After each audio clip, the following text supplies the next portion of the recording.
저는 윤석열 당선자를 위해서 결정합니다. 공원 조성을 한다 그러면 매일 공사판이에요. 5년 내내 집권 기간에 공사판 한가운데 계십니다. 문재인 대통령은 신경을 좀 크시면 좋을 것 같습니다. 국민들이 정권을 우리 윤석열 당선인에게 맡겼기 때문에 국가 중대사는 그렇게 결정이 되면 안 됩니다. 찬찬한 생각 때문에 청와대에서 나오지는 못하신 거거든요.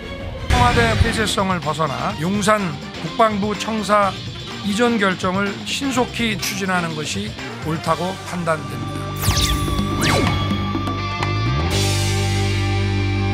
요즘 집무실 이전이 모든 이슈를 다 빨아들이고 있습니다. 그러다 보니까 최근에 오늘 여론조사 결과를 보니까 윤석열 당선인에 대한 국정수행 긍정 전망이 전주에 대비해서 3.5%포인트 떨어진 49.2%포인트로 나왔습니다. 이 건에 대해서 특히 또 관심이 많으시죠? 예, 아무래도 의제 설정에 실패 아니냐. 지금이 이런 문제로 국가가 모든 에너지를 소비하고 다른 민생 현안을 압도해버리고 또 안보 상황이 지금 엄중해지고 있는데 뭐 단지 북한뿐만이 아니라 우크라이나 지금 전쟁까지 해서 지금 굉장히 민감한 상황이거든요.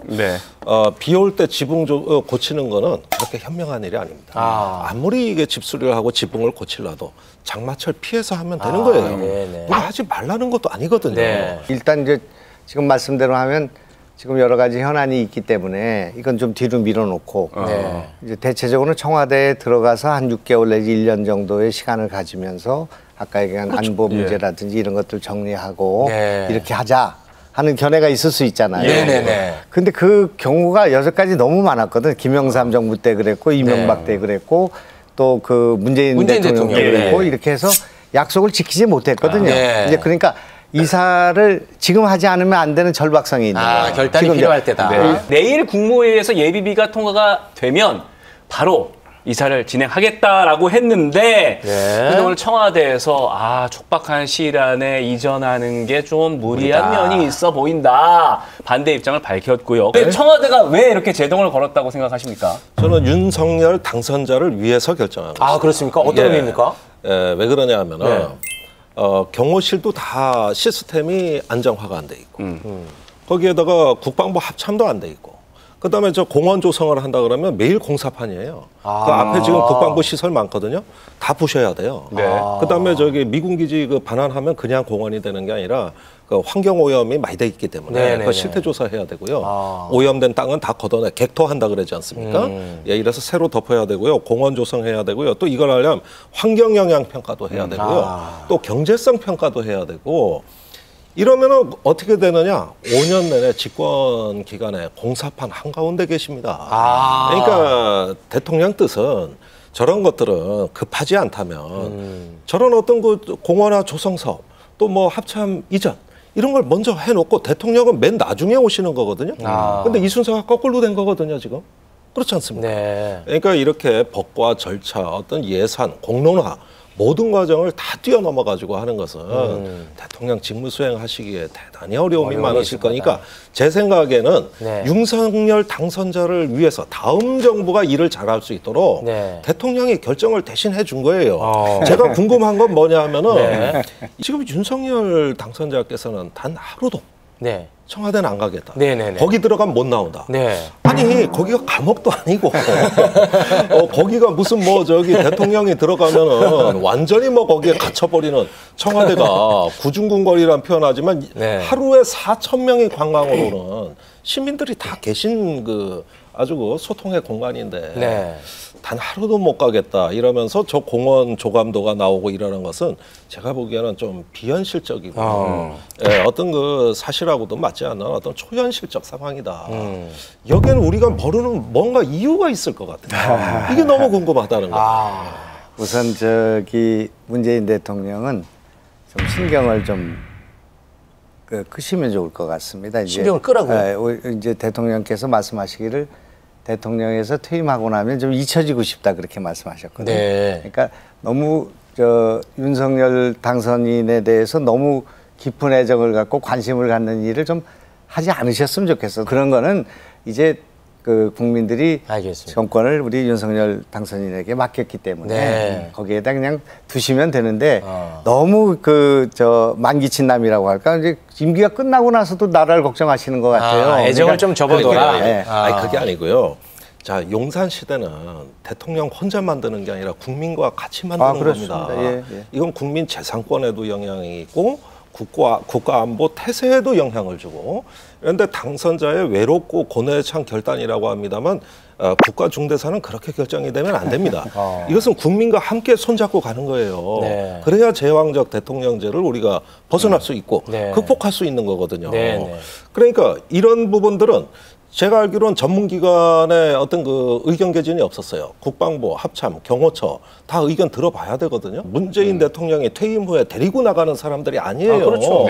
윤석열 당선자께서 대통령이 되실 때 같이 하나의 공동체로 공존하고 하나의 공동체를 이루셔야 될 분들인데 그런 그 조근조근한 생각이라고 할까 찬찬한 생각 때문에 청와대에서 나오지는 못하신 거거든요. 67년이 걸렸고요. 그 청와대에서 나오는 일을 공론을 하고 여러 사람의 의견을 듣는다고 하면서 대통령 선거에 공약한 거예요. 문재인 대통령 공약한 거예요. 그리고 광화문시대 나오시겠다고 약속했어요. 그거 갖고 표를 얻었습니다.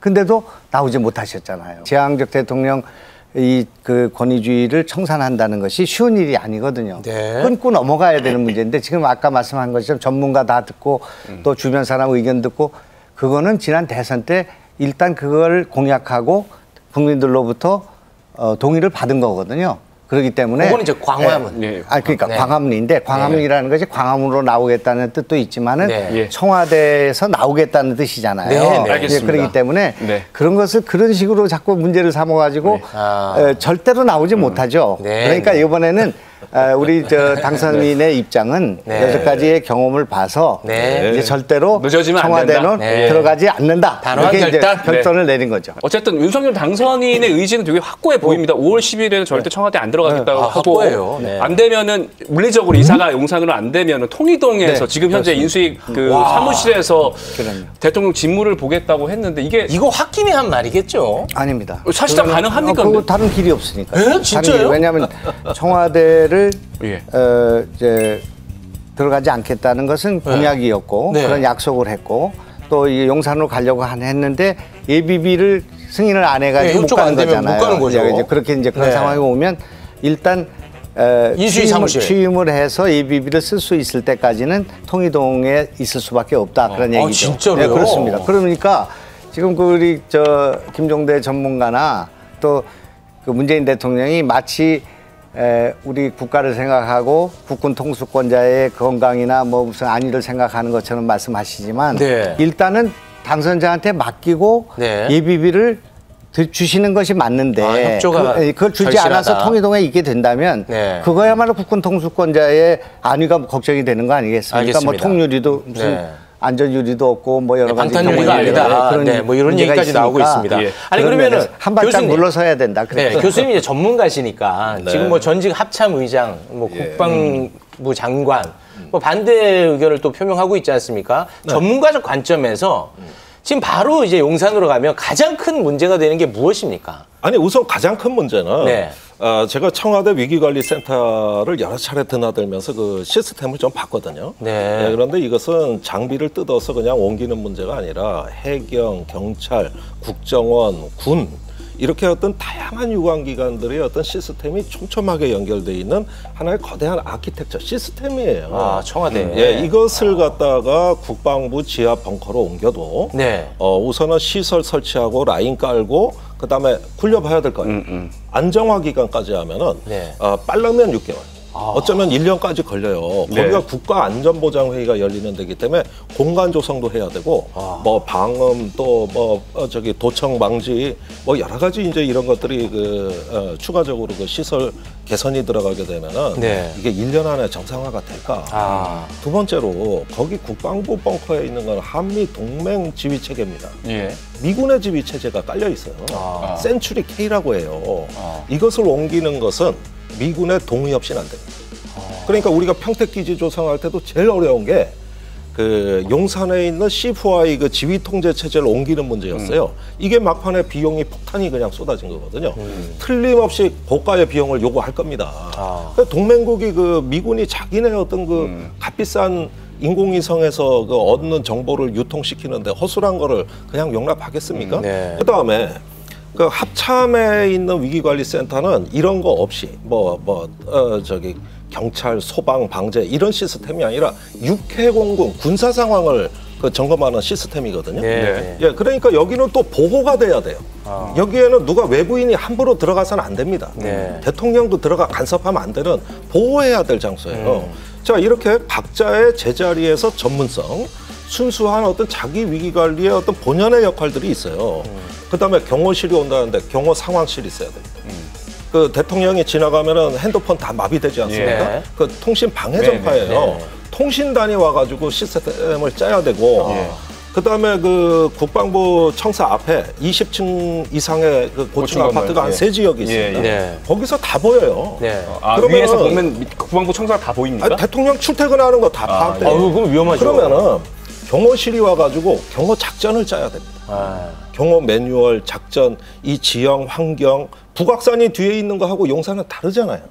그러면은 경호 매뉴얼, 경호 작전, 통신 이런 부분들이 다 구비가 돼야 되는데 알겠습니다. 지금 시작해도 몇 개월인데 그 말씀을 듣다 보니까 좀 강의 듣는 기분이 드는데 지금 우리 캠프 안에 국민 포럼 이 캠프 안에 장성이 수백 명이 들어와 있습니다. 그리고 이 안을 그 기획하고 하는 거에 있는 김용현 우리 장군 같은 분이 잘 아시죠? 한미 연합사에서 3년 동안 근무하신 분이고 합참에도 계셨고 작전본부도 있고 다 하신 분들이죠. 그분들이 다 검토한 거예요. 그거를 저렇게 우리 지금 혹세무민하듯이 우리 같이 지식이 짧은 사람들 앞에서 그냥 강의를 하시니까 그럴듯해 보이는데 그런 문제들에 대해서 얼마나 많이 검토했겠습니까? 그리고 김관진 그 장관이 있잖아요. 3년 6개월 동안 국방장관을 하셨고 3년 동안 그 안보실장을 하신 분이 이거는 국방부로 가는 게 맞다. 그렇게 주장을 하고 계시고 권유를 하고 있단 말이에요. 그런